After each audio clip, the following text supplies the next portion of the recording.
real gurus, and really who are in present. And also those who have passed, they will worship them also. See, that's called All Souls Day, right, in the English people. And in the Indians, it is all day long, they will offer this, offer this.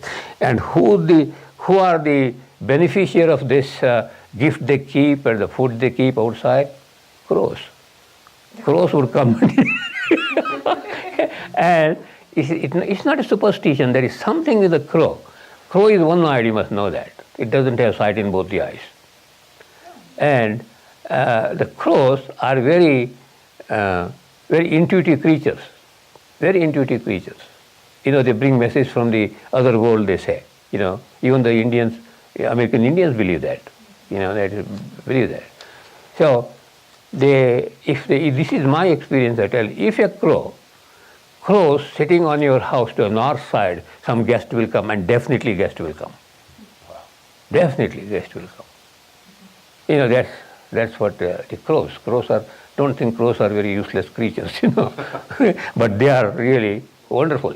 So what I mean is, the creation, animals or birds or whatever it is that God has created, has the intuitive knowledge. Somehow that knowledge is there, inbred in them, and they tap into that by your doings. They tap into that, And there is a saying also in this, what is that? Whatever it is. So these are the things. These are not these are not superstitions. These are not superstitions, but they are real intuition. They are not superstitions. They are intuitions. I tell you. We call it superstition because scientifically speaking, there is superstition, and to them, science is superstition also. See, everybody has this superstition. Science starts with superstition, you must know that.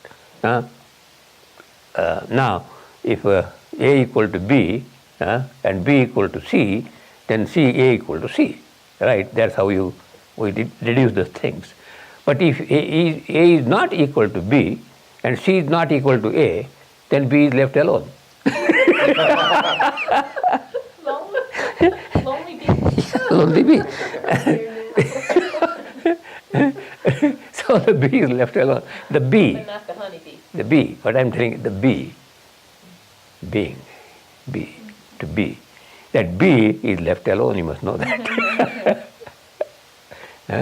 So there is no Bob or, Blob or Bob or Thingamy Bob, but it is, the bee is left alone. You should repeat that for Melissa.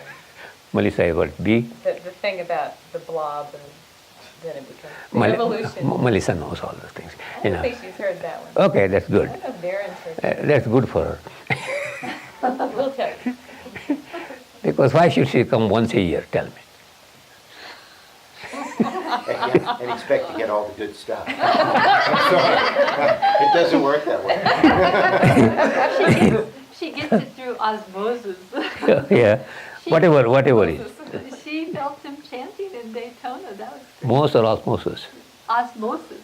Not Moses, right? Maybe Moses might have had something to do with it. So, now the simple thing they said is, this Satyamodha Dharmam Chara, speak the truth and follow the law.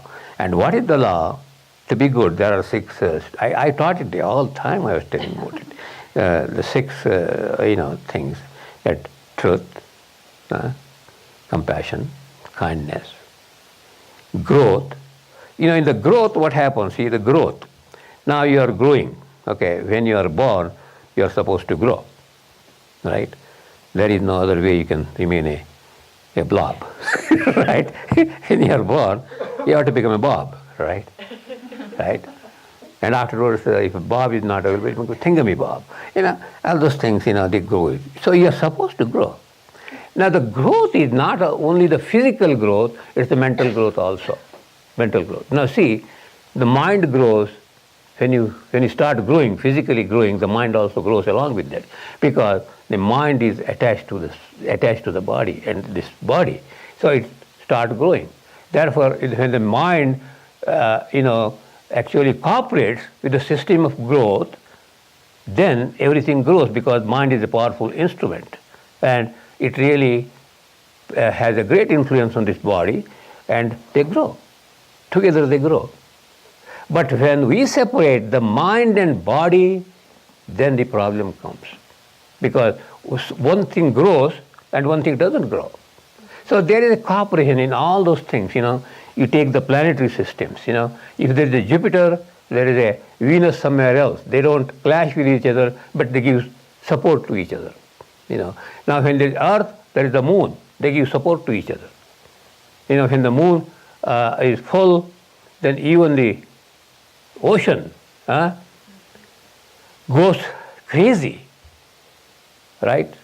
It even tries to overrun its boundary. It cannot, but it tries to overrun its boundary. It becomes so crazy. The Moon is produces so much craze in the mind. So we are not only the human entities, but we are influenced by everything that is in the world. Everything. Even an ant influences us. See, we get similes.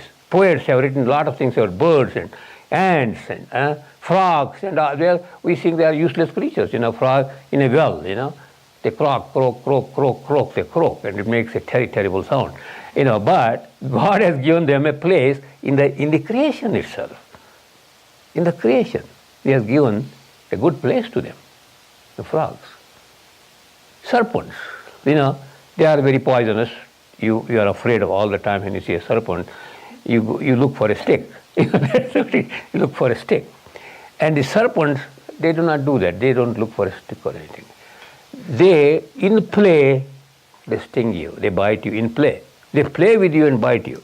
That's what the serpent is. So you must know how to, play with them. Therefore, the snake charmers, what you call snake charmers, they have got a kind of, flute-like thing, and they play nice sounds on that. And the cobra even dances like this. They don't bite. Sorry. See, they dance. So you must know how to deal with these things. Even we can call it their creatures. They are dangerous creatures. Okay, but you must know how to treat them, how to behave with them. See, because I'm a human being, nothing can happen to me. I will just, you can kill them, but without killing, can you be cooperative with them, cooperate with them, and raise your standard of energy to that high levels? Everything in the world is that. You can raise your energy to this higher standard goes, till you reach the ultimate, when you come face to face with the Creator.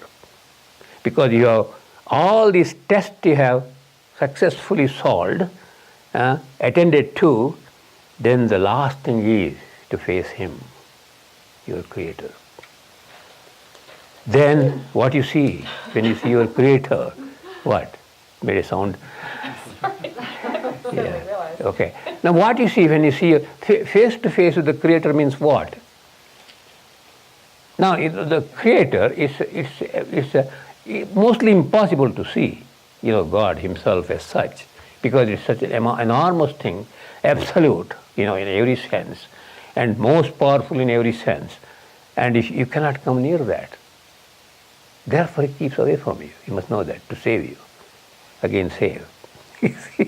So, how to see? Then when you come face to face with God, what will you find actually? What will you find? That you find your own face. You are looking at your own face of God. You are looking at your own face. However wrinkled it is, it doesn't matter.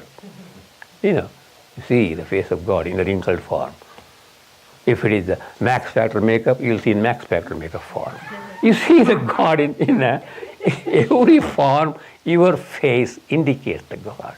He doesn't tell you, you have put this Max, you are not natural. He will not say that.